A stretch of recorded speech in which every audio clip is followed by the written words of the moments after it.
Hi friends, my name is Andrew Connard. I'm the pastor of Susanna Wesley United Methodist Church, and we are reading through Canoeing the Mountains by Tod Bolsinger, a book that helps us consider ways that we might move into uncharted territory together as a congregation. Today, we're taking a closer look at chapter 5, Preparing for the Unknown. And as we're reading through this book, we're using a couple different tools to help us engage the text and see how we might draw some conclusions or some next steps for our work together. And this it's through three symbols. And the first is a question mark, which answers a question or provides some new information for us. The second is a light bulb, or the sun. It sheds light or gives perspective on something that's going on in our life or in the life of our community. And finally, the arrow, which points a direction about where we should go or actions we might take in the days ahead. And I found in chapter 5 it was a particularly interesting and profound chapter. For me, the light bulb, the question mark, was found in this. He writes these words. How has congregational trust increased in a world where pastors are now considered less inherently trustworthy than engineers or dentists? Through actions. There's only one thing that builds trust: the way people behave. Now, this was new information for me. I didn't know that I was looking for the information about whether pastors are trustworthy or not, but less trustworthy than dentists or engineers. If you're an engineer or dentist, you do lovely work. It was just interesting to consider the level of trustworthiness that pastors have in the community or congregation. I'm aware of being new, still relatively new in Susanna Wesley, and over half that time being in a pandemic. So building trust is really important. And one of those ways, what was most helpful here was, how do you do that? Through actions. You have to demonstrate relational congruence, are the words that Bolsinger uses, but doing that consistently and over time is what helps build trust. And that building trust is what's necessary to do meaningful work together. For me, the sun or the light, what gave perspective, was kind of a follow-on to that. He writes these things. These activities may create connections, that referring to the things that might build relationships and friendships with one another. They can strengthen affinities and even conceive friendships.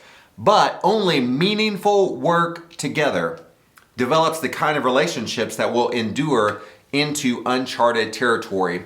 And this was super helpful to see the perspective that as we're preparing to move into a season that we don't know what it will be like. We don't know exactly where God is calling us. We've already been through months and months of a pandemic that have taught us that we don't know all the answers, and we can't account for every possibility.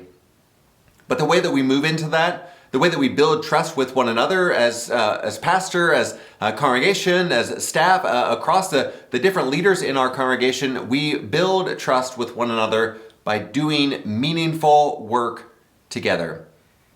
Building trust and doing meaningful work together, these things come together as we're able to do both of those things. Then we're able to have the relationship and the trust that we need to go into uncharted territory. It's not just about being friends, which is good. It's good to be friends, but it's about engaging in things together so that together we can build the trust that we need by doing meaningful work.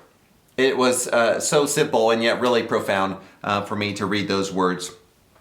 Finally, the arrow that gives direction and guidance for me from this chapter really builds on those previous two. Bolsinger writes this. People must be engaged in meaningful work together if they are to transcend individual concerns and develop new capacities.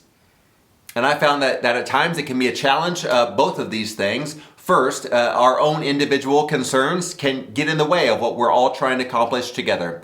One person might have an idea about this or that, and someone's individual concern or idea about what might be possible could be a barrier to prevent us from moving into new things and really where God is calling us together. And also to develop new capacities.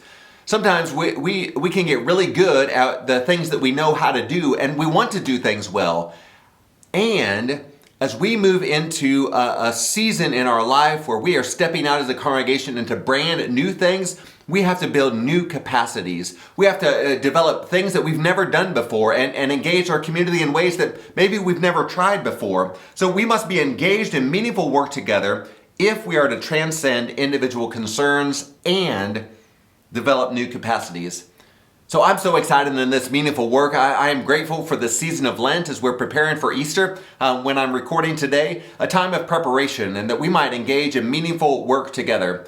I think we've seen some of that over the course of the pandemic as we've been able to continue to serve families, as we've been able to continue to connect people in new and different ways. It is meaningful that there is a place in Southwest Topeka where people can come, where their children can be safe, and where we can all grow in our faith together. And there's still meaningful work for us to do.